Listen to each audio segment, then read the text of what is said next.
আসসালামু আলাইকুম। একদম ইজি আর সিম্পলভাবে একটি করলা ভাজির রেসিপি আজকে শেয়ার করব। যারা তিতার ভয়ে করলা খেতে চান না, আশা করছি এভাবে একবার করলা ভাজি বানিয়ে খেলে করলা ভাজির ফ্যান হয়ে যাবেন। আর যারা আমার মতো করলা পছন্দ করেন তাদের জন্য তো দুপুরে 1 প্লেট গরম ভাতের সাথে এরকম একটি করলা ভাজি হলে আর কিছুই লাগবে না। চলুন তাহলে কথা না বাড়িয়ে ঝটপট রেসিপিটি দেখে নেওয়া যাক। আরেকটি ছোট্ট রিকোয়েস্ট, যারা এখনও আমার চ্যানেলটি সাবস্ক্রাইব করেননি প্লিজ চ্যানেলটি সাবস্ক্রাইব করে দিবেন। করলা ভাজি করার জন্য আমি এখানে 3টা করলা আর একটি মাঝারি সাইজের আলুকে একদম পাতলা আর চিকন করে কেটে নিয়েছি। তিতা ছাড়া করলা ভাজি করার প্রথম কন্ডিশনই হচ্ছে আপনাকে করলাটাকে একদম পাতলা করে কেটে নিতে হবে। আমি যতটা সম্ভব পাতলা করে কেটে নেওয়ার চেষ্টা করেছি। কেটে জাস্ট নর্মাল পানি দিয়ে কয়েকবার ভালোভাবে ধুয়ে নিয়েছি। অনেকে লবণ পানিতে করলা ভিজিয়ে রাখেন, এসব কোনো কিছুই করার কোনো প্রয়োজন নেই। শুধুমাত্র করলার ভেতরে যে বিচিগুলো থাকে সেগুলো একটু বেছে নিয়েছি।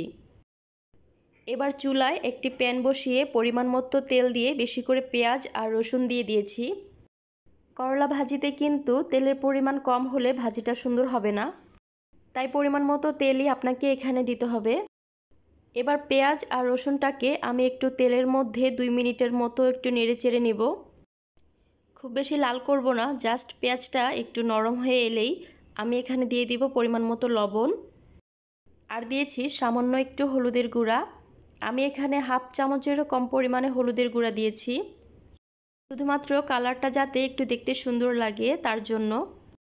এরপর একটু নেড়ে চেড়ে আমি এখানে কেটে ধুয়ে রাখা সেই করলা আর আলুগুলো দিয়ে দিব। এরপর একটু 2 মিনিট আমি এগুলোকে তেলের মধ্যে নেড়ে চেড়ে ভালোভাবে মিক্স করে নিয়েছি। করলা এমন একটা সবজি যেটা অনেকের কাছে খুবই পছন্দের, আবার অনেকে এটার আশেপাশেও যায় না।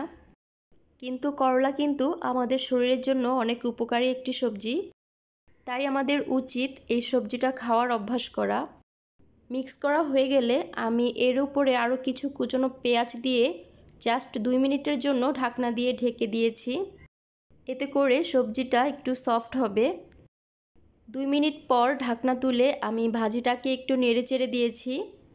বাকি রান্নাটা এখন আমি ঢাকনা ছাড়াই করব। আর করলা ভাজির ক্ষেত্রে করলার রং সবুজ রাখার জন্য আপনাকে আরও একটি কন্ডিশন মেনে চলতে হবে। সেটা হচ্ছে রান্নার শুরু থেকে শেষ পর্যন্ত আপনাকে চুলার আঁচ একই রকম রাখতে হবে।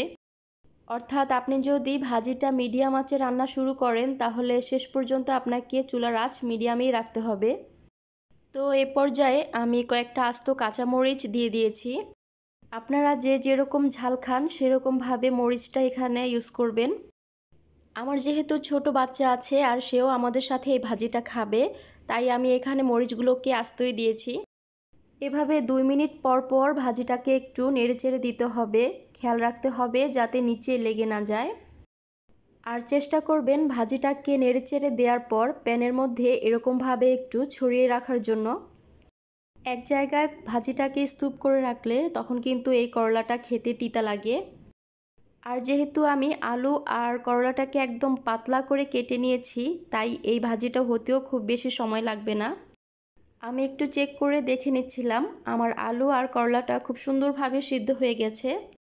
আমার ভাজিটা কিন্তু অলমোস্ট হয়ে গেছে। যারা করলার রং সবুজ রাখতে চান তারা কিন্তু এই পর্যায়ে ভাজিটা নামিয়ে নেবেন। আর যারা একটু ভাজা ভাজা খেতে পছন্দ করেন তারা চাইলে আরেকটু ভেজে নিতে পারেন। আজকের টিপসগুলো ফলো করে বাসায় এভাবে একবার করলা ভাজি করে দেখবেন, কোনো রকম তিতা লাগবে না। আর যারা করলা পছন্দ করে না আশা করছি তারাও এই ভাজিটা খুব পছন্দ করবে। আজ তাহলে এ পর্যন্ত, সবাই ভালো থাকবেন। আল্লাহ হাফেজ।